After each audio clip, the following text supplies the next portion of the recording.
Topic है वो हमारा है कि उस दायरे के अंदर जो बीवी जो है और मर्द जो है उस दायरे के अंदर कैसे रह सकते हैं। आप सब जानते होंगे, ये मैं कभी नहीं पहनी, सही पूछे जब शादी हुई थी तभी पहनी थी, फिर उसके बाद मैंने ये उतार दी थी।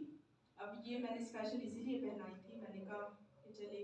अब ये आपको पता, पहली बात है कि हमारे जो वेडिंग जो रिंग होती है, इसको टॉपिक को हम कह सकते हैं वेडिंग रिंग, ठीक है। अब ये वेडिंग रिंग कैसी है? गोल है ना, बिल्कुल गोल है, और ऊपर से बिल्कुल सिंपल है ना। हम क्या करते हैं जब हम वेडिंग रिंग खरीदने के लिए जाते हैं, आपको पता है रिंग जो है बहुत सी किस्मों की होती है। जब हम एंगेजमेंट करते हैं वो और किस्म की होती है। छल्ला ही क्यों ऐसे होता है? वेडिंग रिंग पे जब पहनाया जाता है छल्ला ही क्यों होता है? क्यों? इसका मतलब ऐसे सारी देखा जाए तो सारी रिंग गोल होती है, ऐसे ही है, ऊपर से डिजाइनिंग कर इस छल्ले को बहुत ही, चले मैं आपको खुदा के कलाम में से ही बताऊंगी, आपको इनसे बता सकते हैं कि इस रिंग को हम क्या कह सकते हैं, ये किसका निशान है? मियाँ बीवी के दरमियान वादा। बिल्कुल, ये मियाँ बीवी के दरमियान क्या है? वादा। तो ये किसको रिप्रेजेंट कर रही है? अहद को। किसके? खुदा को। हम खुदा को खानन नाजर करके ये पहनते हैं ना, खुदा के अहद में होकर पहनते हैं ना। कोई भी जब भी कोई जोड़ा शादी करता है, जब खुदा के हजूर में चले जाते हैं तो इसको ये पहनते हैं क्योंकि ये गोल है, और हम इस रिंग में भी पहनते हैं, बाकियों में हम क्यों नहीं पहनते?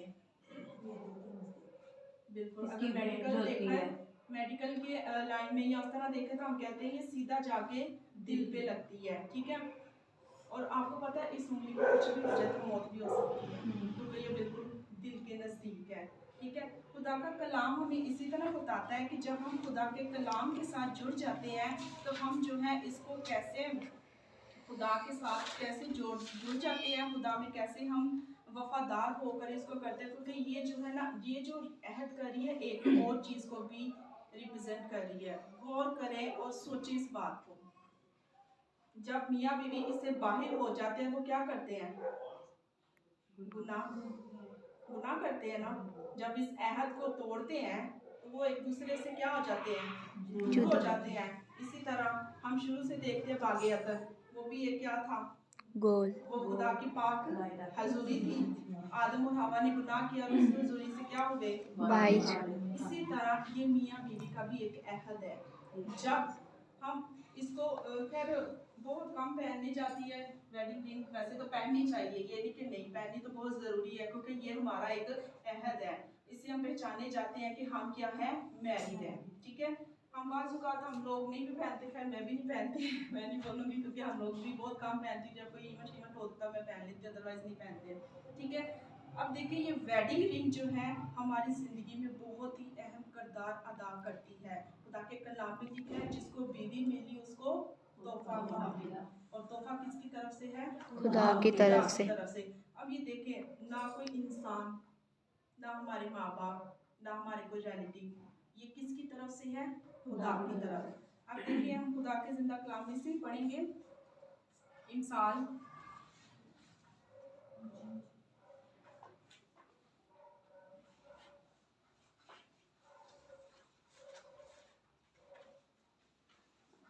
खुदा का कलाम बहुत गहरा है, लेकिन अगर हम इसको पढ़ें, इसको समझें कि बीवी जो है हमारे लिए एक बहुत बड़ी एक मददगार है, लेकिन बाद बात लोग इस बात को नहीं समझते, वो समझते हैं कि शायद बस एम ही है, लेकिन मददगार। खुदा जब गया दुनिया से, उठाया गया आसमान पर, तो उसने हमारे लिए क्या भेजा? एक मददगार। जब आदम अकेला था तो तब भी खुदा ने आदम के लिए क्या एक बनाई? मददगार। ऐसे ही है, अब खुदावन ने इंसान के साथ, एक मर्द के साथ हमें जोड़ा है, तो हम उसके लिए क्या है? एक मददगार। अब देखें फॉर एग्जाम्पल, मियाँ बीवी है, कोई मुश्किल आ जाती है, परेशानी आ जाती है, मर्द सिर्फ और सिर्फ कमाता है, बहुत कम होंगे जो घर में हेल्प करते हैं बीवी की करते हैं, लेकिन बीवी हर काम में बढ़ चढ़कर हिस्सा लेती है। वो चाहे जॉब हो, चाहे बच्चे हो, रिलेटिव आ जाए, मेहमान आ जाए, कोई फंक्शन हो, शादी हो, कुछ भी क्यों ना हो, वो क्या करती है? अपने हस्बैंड के साथ खड़ी रहती है, पैसा हो या ना हो, दौलतमंद हो या ना हो, वो क्या करती है, अपने हस्बैंड के साथ बिल्कुल कंधे से कंधे मिलाकर चलती है। पैसा ना हो, कोई रिलेटिव पास नहीं आता, कोई रिश्तेदार सामने नहीं आता, कोई हाथ नहीं पकड़ता, कोई ये नहीं कहता कि मैं भूख है तो मैं इसको खाना खिलाओ। सिर्फ वाहिद वो औरत होगी जो अपने हस्बैंड के साथ खड़ी होकर मुकाबला करती है, दूसरों का भी और अपने हस्बैंड के साथ उसका साथ देती है। और कोई ऐसा, इवन कि हमारे बच्चे भी छोड़ जाते हैं, बच्चे भी छोड़ देते हैं, लेकिन वाहिद एक मियाँ और बीवी है। वो भी कौन सी बीवी, जिस तरह लास्ट टाइम सिस्टर ने बताया कि जो अक्लमंद, जो खुदा के खौफ में रहती हैं, जो सुगर बीवी हो, वही खुदा के साथ चलती है। बाज़ औक़ात ऐसे हम देखते हैं, बहुत सी ऐसी वाइफ्स हैं, बहुत सी बीवियां हैं जो इस दायरे से बाहर होकर बहुत गलत काम करती है, फिर इस दायरे में आ जाती है। ना वो उधर की रहती है ना इधर की रहती है, वो बीच में खड़ी रहती है। हम देखते हैं मुस्लिम होकर अपने मकसद के लिए मुस्लिम होके वो शादियां कर रहे हैं, मुस्लिम होके पहली शादी हुई है, लेकिन हमारे लिए दूसरी शादी नहीं थी, लेकिन चलो ये तो अभी करार हुआ कि दूसरी शादी कर सकते हैं, लेकिन बाइबल हमें अभी भी इस चीज़ की परमिशन नहीं देता, खुदा इजाज़त नहीं देता कि हम दूसरी शादी करें, सिर्फ एक बेस पे, अगर उसका हस्बैंड नहीं है या वाइफ नहीं है। 18 बाब अब 22 आयत में लिखा है, जिसको बीवी मिली उसने तोहफा पाया और उस पर खुदावंद का क्या हुआ, फजल हुआ।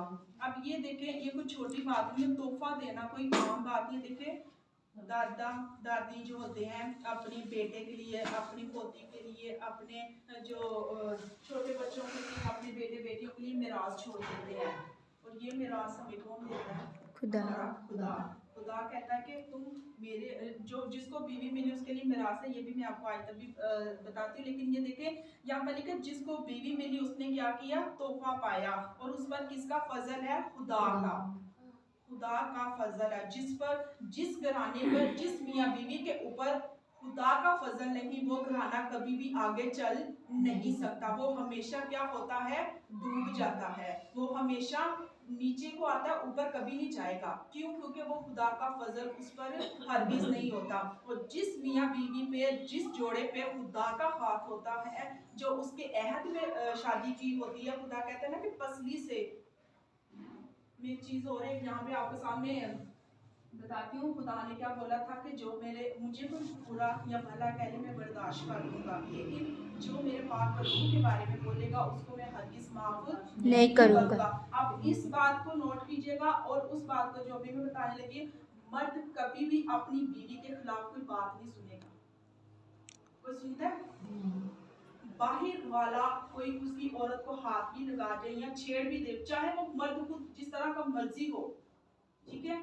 अब उस चीज को, इस चीज को देखें कि मर्द की औरत को कोई हाथ लगाता है तो उससे वो क्या रिएक्ट करता है, क्या बोलता है, क्या इसके लड़ाई करने को भागता है, मारता है, कूदता है कि हाँ जाके तुमने मेरी बीवी को हाथ क्यों लगाया। इसी तरह खुदा ने क्या कहा है, जो मुझे कहेगा मैं बर्दाश्त कर लूंगा, लेकिन जो मेरे पाक रूह के बारे में बोलेगा मैं हरगिज़ उसको माफ नहीं करूंगा। क्यों? क्योंकि वो एक क्या है, मददगार है हमारे लिए। और इसको और उसको खुदावन ने क्या किया है, औरत को। और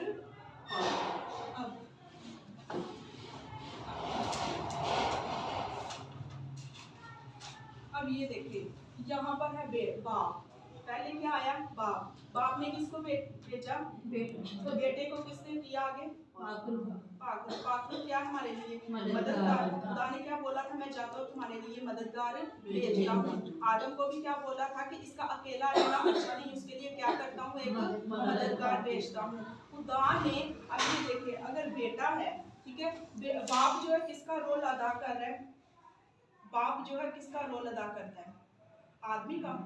अब देखिए, हमारे हस्बैंड है घर में, ठीक है, अब बेटा उठ के तो हुक्मरानी नहीं करेगा, बाप ही करेगा ना हुक्मरानी, ठीक है। उसके बाद कौन आता है, बेटा, और बेटा आगे से करता है, ठीक है। उसके बाद क्या आती है, औरत।